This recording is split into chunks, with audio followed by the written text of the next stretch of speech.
Have you booked or are you planning on booking a Bahamas or Caribbean cruise for this winter or next spring? Consider an itinerary that includes a cruise line private island. There are so many to choose from and are very popular with guests. They are not all created equal, so stay tuned for a detailed overview. We have been to almost all of them, so I'll give you my rankings based upon my experience and other guest reviews. Today on Seymour Seas.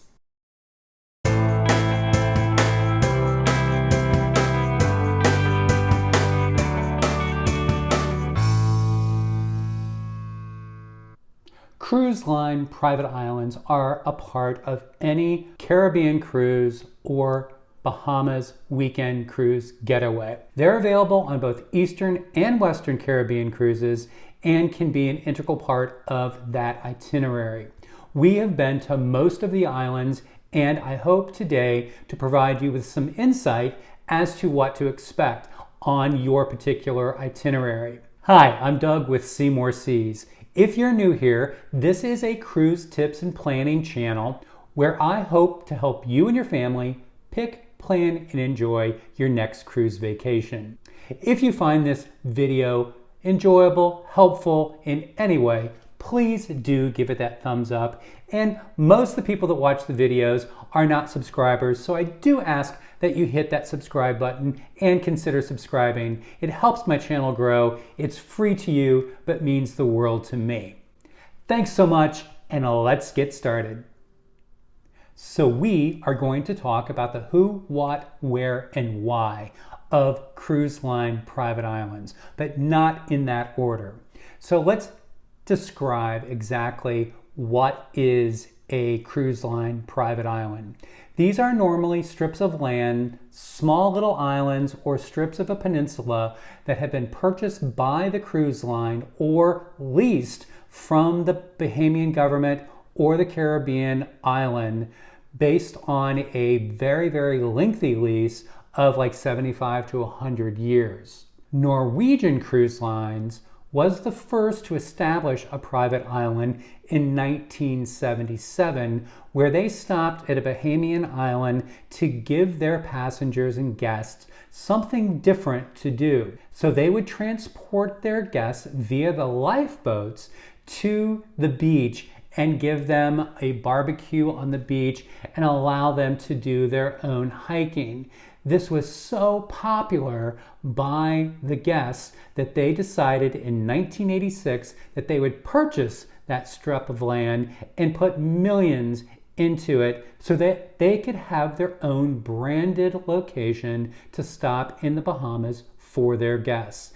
This has expanded within the industry, and now almost every major cruise line has a private island in the Bahamas, and they have come a long, long way. You now have a great deal of choice when it comes to these private islands. You have things that are like branded private islands, such as Disney, with all of their Disney characters and activities transported from the ship to the island. You have things like Royal Caribbean's Coco Cay, where it is a huge high energy water park area where they've transported their mega ship mentality to the island, and everything imaginable is available on Perfect Day at Coco Cay. You also have the higher level of service and relaxation that you would find from Holland America Line on Half Moon Cay.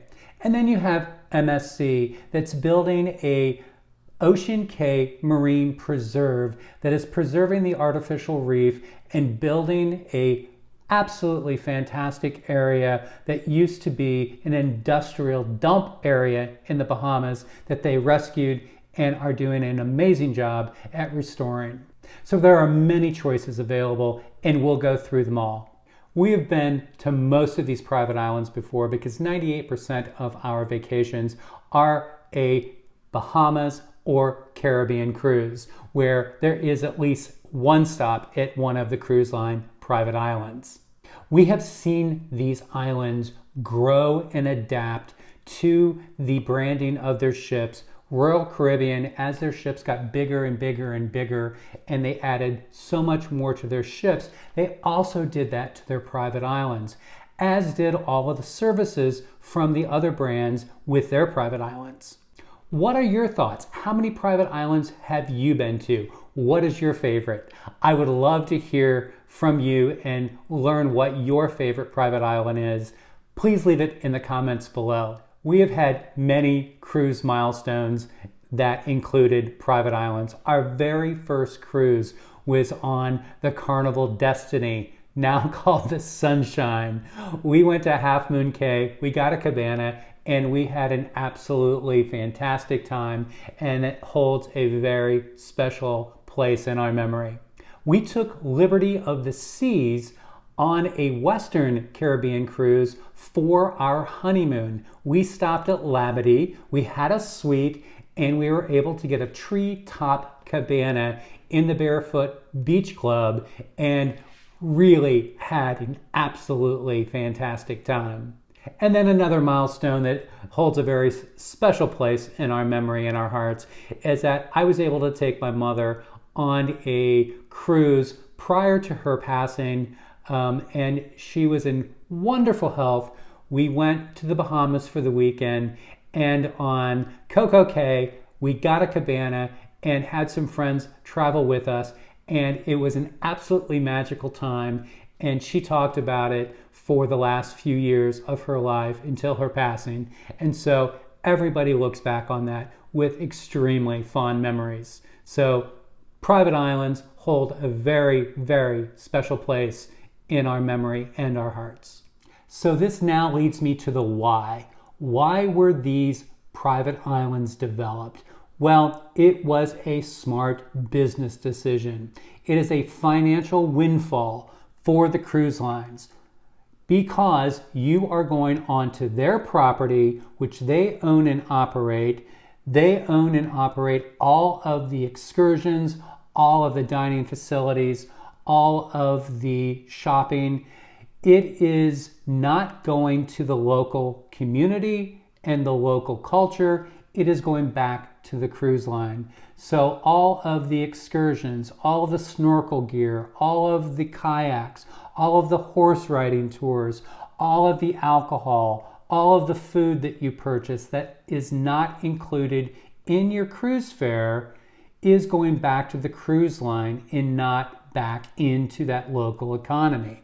They also have high levels of quality control. So your experiences in that port are maintained and controlled by the cruise line.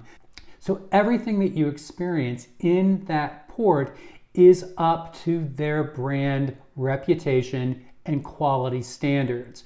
So you are going to have a much better experience in Coco Cay than you're going to have in Nassau when you're going to go into a Diamonds International store.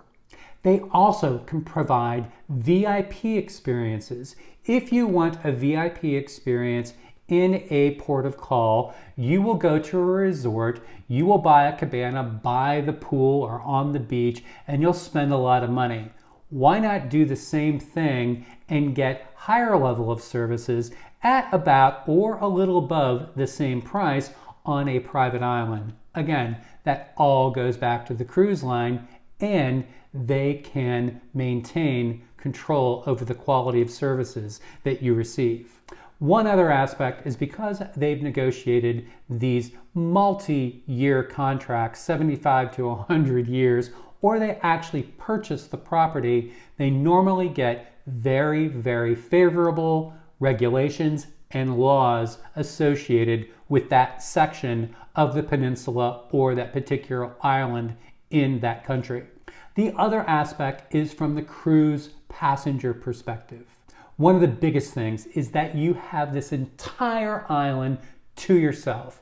They do a wonderful job at crowd control, so there's only 1 or 2 ships in port for that particular day, and they have plenty of room and plenty of services for everybody that is there. Have you ever been into a port? We have Grand Cayman, which was so crowded that we couldn't get into any bar, we couldn't get into any restaurant, and it was just a pain in the butt. On a cruise line private island, you don't have any of those lines, you don't have any of those hassles, and it's a very, very relaxing, restful, non-stressful situation which you are going to remember that you had based on whichever cruise line that you were sailing on. You also don't have to worry about the ports being unsafe. Falmouth, Jamaica, for instance. You go to Falmouth, they tell you don't go outside of the gates. You must get an excursion, take a bus outside of this area, because if you go downtown, it is not safe. You don't have that situation at all on a private island. It is so relaxing, and you don't have the immigration, you don't have the passport situation. It's an extension of the ship. So all that you need is your key card, and you are assured that it's a safe environment. And one of the biggest benefits is that this is an extension of the ship. Most all private islands today, if you have the drink package on board the ship, it extends to the private island.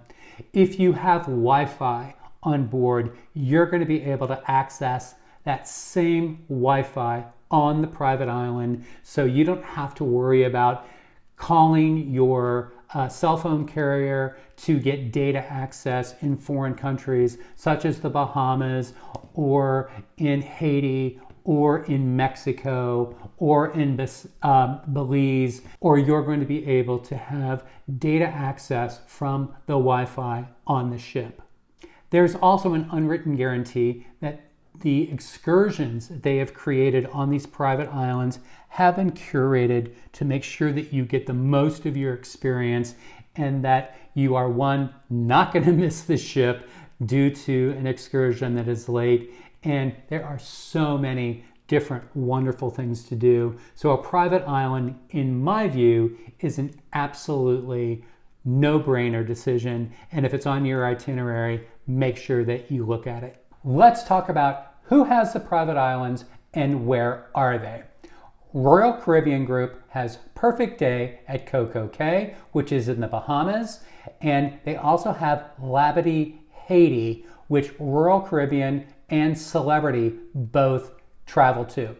Carnival has a couple as well, Half Moon Cay, which is visited by Carnival and Holland America Line, mostly branded towards Holland America, but Princess Cay is nearby, so Carnival as well as Princess Cruises goes there. Norwegian has two private islands, one in the Bahamas, the very first, as I mentioned before, which is Great Stirrup Cay. They also have Harvest Cay in Belize, which is a newer private island and very well done.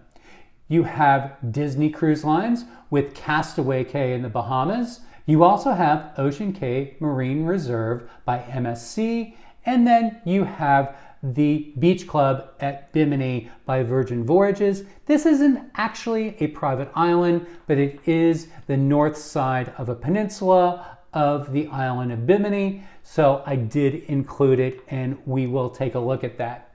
A couple new developments that I must add here is that Carnival has been rumored, and it's a very, very badly kept secret, that they are developing a beach club on Grand Bahama Island on the very south side that is supposed to rival Royal Caribbean's Coco Cay, with all of the water slides and the water park and all of the amenities that Coco Cay has. Carnival is hoping to outdo them, and it's supposed to open in late 2024. Not to be outdone, Royal Caribbean is also already underway building a beach club concept in Nassau. It's supposed to have 2 or 3 very, very large freshwater pools. It is supposed to have a huge kids splash zone, something like 14 bars, and it also has 2 dining pavilions that can handle at least 1,500 guests each. So this will be a huge addition to things to do in Nassau with that new port that Nassau is building. So this should be something to look forward to as well. We have been to all of the private islands that we've discussed today except 2. We have not been to Castaway Cay from Disney, and we have not been to Princess Cay. But all of the others we have been to, and let me tell you my favorites. These are completely subjective opinions by me based on our experiences at the time we visited them. Number one on our list is Perfect Day at Coco Cay. This island has everything. It has something for everyone. The new huge expansion of the island has really made it a must-see destination on any Royal Caribbean cruise. Next up is Half Moon Cay by Holland America and Carnival. We have visited this private island a few times. We've got cabanas each time. It's a beautiful way to spend the day at the beach, and there are lots of wonderful areas to roam around and to explore. Lots of things for the kids to do as well, and a very, very long beach. So if you want to get away from the hustle and bustle, there's many, many quiet areas on the beach, and we find it very, very relaxing. Third on our list is Labadee, Haiti by Royal Caribbean. This is a really cool island, and they've done a wonderful job of making it look like all of the trails and embedded infrastructure has been there for decades. So this is a great location. We did have a cabana here as well that overlooked a bay, and it does have a very nice long pier that you can go in and out of the ship as you need to. This also has a huge zip line and a roller coaster and water park built into the side of the mountain. So we really have enjoyed Labadee by Royal Caribbean. The next two on the list, number 4 and number 5 in my ranking, are both by Norwegian. Norwegian has two private islands, one in the Bahamas, which is Great Stirrup Cay, and they also have Harvest Cay in Belize. Both of these are very, very nice islands, very well developed, put together. They've got a nice beach area, lots of different activities, and both of them now have a VIP section where you can rent various levels of cabanas that you and your family can enjoy during the day. I think that Norwegian has done a great job, and you can't go wrong with either of these islands. So number 6 on my list is by Virgin Voyages, the Bimini Beach Club. It is a very, very nice facility. It's got a huge freshwater pool, actually 2 of them, and they do a great job with the beach area as well. All of the beach chairs and umbrellas are included. They've got a nice dining pavilion. However, the food options are somewhat limited, and it does get a little bit rowdy and loud even at the end of the beach during the afternoons. This beach club absolutely fits in with the vibe that you're going to experience on any of the Virgin Voyages ships. So the last one on my list is the Ocean Cay Marine Preserve by MSC. This is just off the coast of Miami. It is a newer private island, so a lot of the palm trees and all of the work that they're doing is not matured yet, but they're doing a great job with this actual location. It used to be an industrial dumping ground, and they have done amazing work to clean all of that up, and they also have a protected area offshore to bring the marine life back. One thing to note about the MSC Island is that there's normally longer stays than the other cruise lines. Because it is so close to Miami, they can stay there later at night. Normally there is a bonfire and a beach party, as well as a spectacular light show that is located on the lighthouse at the edge of the island.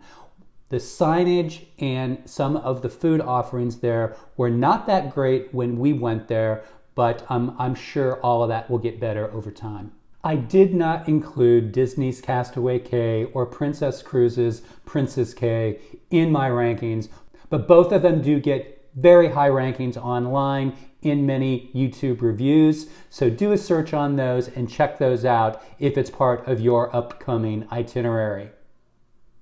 Thanks so much for joining me today. I hope that you got something out of this. You found it helpful and enjoyable. If you did, please, as always, give it that thumbs up. And I do appreciate everyone who subscribes. It really does help my channel grow. And I'm still looking to move towards that 1,000 subscriber mark by the end of the year. So thanks everyone for stopping in today. And as always, I'll see you again soon.